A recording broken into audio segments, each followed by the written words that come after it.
Sosialisasi kepatuhan pembayaran pajak kendaraan bermotor untuk menunjang pembangunan Jawa Tengah merupakan hasil kolaborasi Komisi C DPRD Provinsi Jawa Tengah dengan UPPD Samsat Cilacap.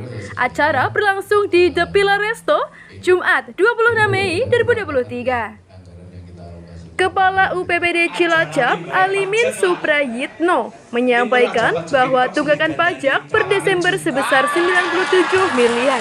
Namun dalam waktu 5 bulan sampai 23 Mei 2023, tunggakan pajak tinggal 85 miliar. Artinya ada 12 miliar tunggakan pajak yang terbaik. Mengenai sisa tunggakan pajak, UPPD akan terus menagih melalui Bung Jaka, pemburu tunggakan pajak kendaraan bermotor, dan melalui penegakan hukum kepolisian karena semua orang berkontribusi pada pajak untuk perbaikan dan perawatan jalan. Kasat Lantas Polresta Cilacap, Kompol Nunung Farmadi, mendukung taat pajak. Hal tersebut untuk kemajuan daerah, serta masyarakat akan terjamin asuransi jasara harja. Terkait tilang elektronik, ITLE bagi yang terkena tilang jika belum menanggapi akan diblokir.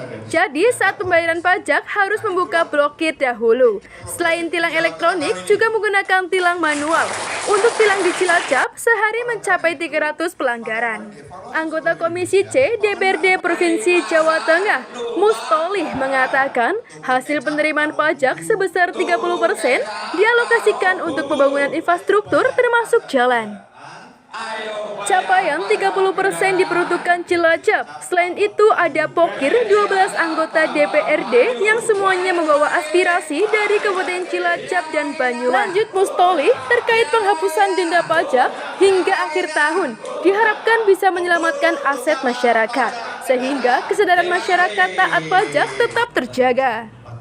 Menyelesaikan 3 hal tersebut sangat membantu.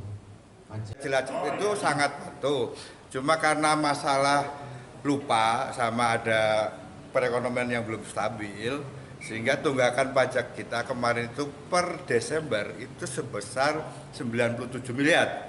Tapi dalam waktu 5 bulan sampai dengan tanggal 23 Mei kemarin, tunggakan kita tinggal 85 miliar. Artinya ada 12 miliar yang masuk orang menunggak pajak bayar. Itu loh, berkat kebijakan Pak Gub untuk pembebasan denda. Pembebasan BPN 2 dan pembebasan pajak progresif. Nah, pajak progresif memang kita hapuskan atas berkat usulan beliau. Dari kepolisian itu menganjurkan agar pajak progresif dihilangkan. Karena pajak progresif itu mengakibatkan orang itu umpet-umpetan data. Ya, supaya tidak terkala progresif, beli kendaraan baru pakai atas nama teman, pakai atas nama pembantu. Nah, kalau tidak ada progresif, berapapun kendaraan yang kita beli, pajaknya tetap sama. Kita pada dasarnya mendukung untuk kemajuan daerah. Di antaranya, tapi jangan tunggu ditilang dulu. Jangan tunggu ditilang. Artinya kita sadar. Jadi yang masih nunggak tadi kita gunakan jalan, kemudian kita terjamin jasara harja, ya.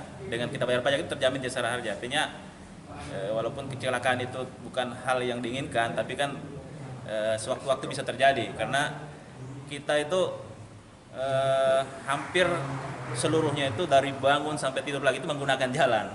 Kita mau kemana menggunakan jalan. Jadi dengan kita taat bayar pajak, berarti kita juga melindungi diri kita,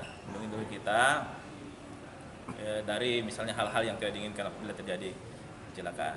Jadi jangan tunggu di tilang, cukup Bung Jaka yang datang, ya. Cukup Bung Jaka yang datang, diingatkan bayar pajak agar masyarakat itu taat membayar pajak. Untuk mekanisme tilang ini Pak yang tidak bayar pajak kan harus buka blokir di Satlantas ya Pak. Ini seperti apa mekanisme? Jadi yang etle mekanisme etle kan jika tercapture dari kamera etle, kemudian kita kirimkan surat konfirmasi. Namun tidak ditanggapi itu akan kita blokir. Jadi kita blokir, mekanismenya ini harus buka blokir dulu, Biasanya juga kan orang kita surati nggak nanggapi, nanti mau bayar pajak, terblokir. Jadi mekanismenya dibuka blokir dulu baru nanti. Buka blokir baru laksanakan pembayaran pajak. Jadi kalau pajak kendaraan bagi kita itu harga mati ya, karena itu nyawanya Provinsi Jawa Tengah. terlepas dari kondisi masyarakat kita kayak apa, pajak tetap harus berjalan. Kalau itu sampai berhenti, karena kita penumpang utama APBD provinsi, ya nanti itu akan mengganggu penyelenggaraan pemerintah Provinsi Jawa Tengah. Meskipun demikian, kita paham bahwa banyak masalah, terutama pasca COVID ini, perekonomian kita masih banyak kekacauan, sehingga kita meluncurkan program bebas hapus denda sampai akhir tahun ini. Ini adalah untuk yang kesekian kalinya. Diharapkan ini bisa untuk menyelamatkan aset masyarakat, objek-objek pajak tersebut, sehingga hanya diwajibkan membayar pokoknya. Dan mudah-mudahan ini bisa meringankan masyarakat kita. Di satu sisi kesadaran masyarakat tetap terjaga untuk bayar pajak, di sisi yang lain juga pendapatan hasil daerah kita, yang itu adalah tumpuan utama kita APBD untuk bisa menjaga kesinambungan pemerintahan Provinsi Jawa Tengah. Terima kasih. Satu tujuannya adalah menghapus identifikasi kendaraan yang sudah diduga tidak digunakan. Mungkin salah satunya tadi yang kecelakaan, terus motor-motor Cina. Bikin kurang enak, tapi kalau selamat Kabupaten Cilacap dengan mengucap Bismillahirrahmanirrahim, sosialisasi kepatuhan pajak kendaraan bermotor UPPD Kabupaten Cilacap bersama anggota Dewan Bapak Mustoli dari Komisi C DPRD Jawa Tengah resmi dibuka. Nandi Eko, Cilacap News memberitakan.